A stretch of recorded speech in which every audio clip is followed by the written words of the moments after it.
Bonjour, je te propose dans cette vidéo de faire ce petit exercice et on va le faire ensemble. Donc le graphique de la fonction f est représenté ci-dessous. Trouvez la valeur de k telle que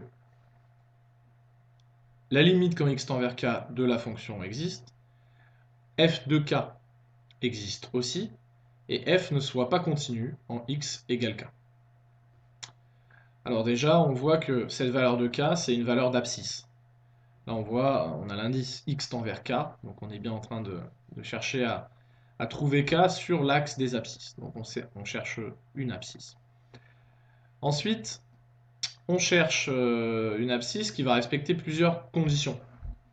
Donc là, la plus simple, c'est d'essayer de commencer par s'attaquer par la troisième. La troisième condition, on veut que f ne soit pas continu en x égale k. Donc visuellement, là on voit qu'il y a trois endroits notables où la fonction est discontinue. Ici, là il y a une première valeur de x. Ici, là encore, il y a une discontinuité. Et ici, il y a un point de discontinuité, mais c'est bien une discontinuité aussi. Donc là, il y a un saut, là, il y a un saut, et là, c'est juste un seul point, donc en x égale 3, on a retiré le point de la fonction et on l'a mis là. Donc ça, c'est fait. Ensuite, on veut que f de k, pardon, existe. Qu'est-ce que ça veut dire qu'il existe? Ça veut dire que la fonction est bien définie en ce point-là. La fonction, donc, elle est représentée par le trait bleu. Attaquons-nous au premier point de discontinuité. Donc, on est au niveau de l'abscisse, on est ici. Et à cette abscisse-là, eh bien, la fonction existe et elle est là. Sa valeur est là. Ensuite, en x égale 1, c'est l'autre discontinuité. La fonction, c'est là où le point bleu est rempli. Voilà, ici. Donc là, on a f de 2. D'accord? F de x égale 1. F de 1. Et en x égale 3, dernière discontinuité, est-ce que la fonction existe? Bah oui, et elle est là.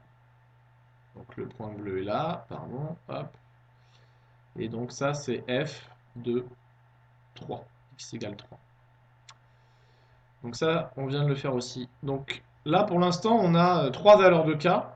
On n'en cherche qu'une seule, hein.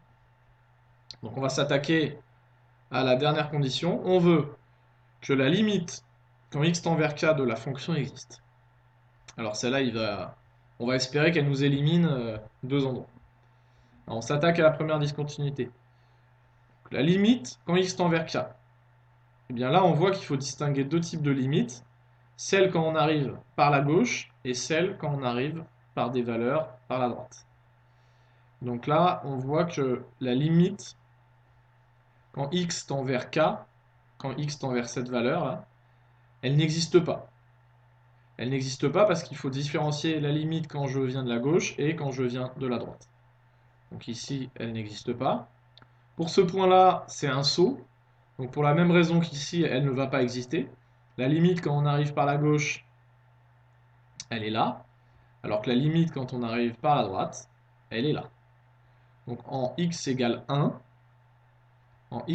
la limite quand x tend vers 1 moins par les valeurs inférieures est différente de la limite de la fonction f de x, comme là, quand x tend vers 1 par les valeurs positives.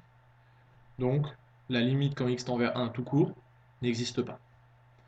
Donc là encore, elle n'existe pas. Donc finalement, bah, il faut espérer que c'est bien celui-là le dernier qui va vérifier ça. Que vaut la limite quand x tend vers 3 par les valeurs négatives? Eh bien, c'est ce point-là, c'est ici. Et que vaut la limite quand x tend vers 3 par les valeurs positives? J'arrive par au-dessus, et j'arrive là aussi. C'est bien la même limite.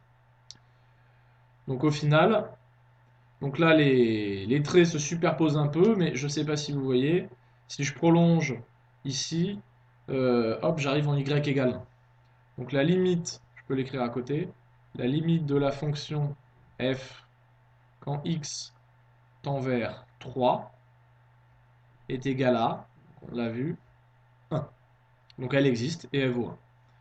Donc au final, la seule solution qui respecte les trois conditions, c'est k égale 3.